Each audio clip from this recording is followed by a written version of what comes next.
शस्त्र और बारूद कहां से आता है? वो तो विदेश की धरती से आता है और सीमाएं संपूर्ण रूप से आपके कब्जे में है। सीमा सुरक्षा बल आपके कब्जे में है।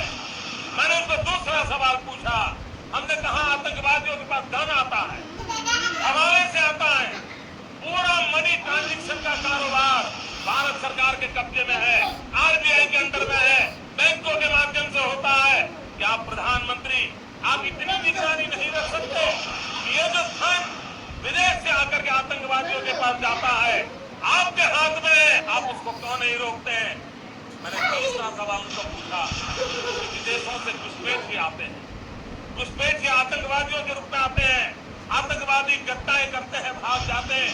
प्रधानमंत्री जी आप मुझे बताइए, सीमाएं आपके हाथ में है, कोस्टल सिक्योरिटी आपके हाथ में है, बीएसएफ सेना सब आपके हाथ में है, नेवी आपके हाथ में है, ये विदेश से घुसपैठ के कैसे घुस जाते हैं? मैंने चौथा सवाल पूछा, सारा कम्युनिकेशन भारत सरकार के अंडर में है।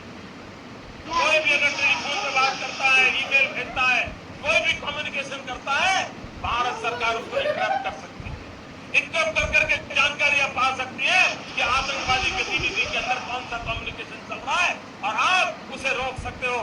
मैं पूछना चाहता हूं प्रधानमंत्री जी को, इस विषय में आपने क्या किया है? मैंने 5वां सवाल उनको पूछा कि आप विदेशों में जो आतंकवादी भाग चुके हैं, जो लोग विदेश में बैठ करके हिंदुस्तान में आतंकवाद की घटनाएं कर रहे हैं, उनको प्रत्यारोपण के द्वारा हिंदुस्तान लाने का हमें अधिकार होता है। आपकी विदेश नीति में वो क्या ताकत है? एक बार इन 5 चीजों पर कुछ करके दिखाइए, आतंकवाद जड़ मूल से उखड़ जाएगा। राज्यों के अधिकार हथिया करके राजनीति के करने के खेल छोड़ दीजिए। भाइयों बहनों, दिल्ली की सल्तनत के पास मेरे इन सवालों के जवाब नहीं है। दिल्ली की सरकार में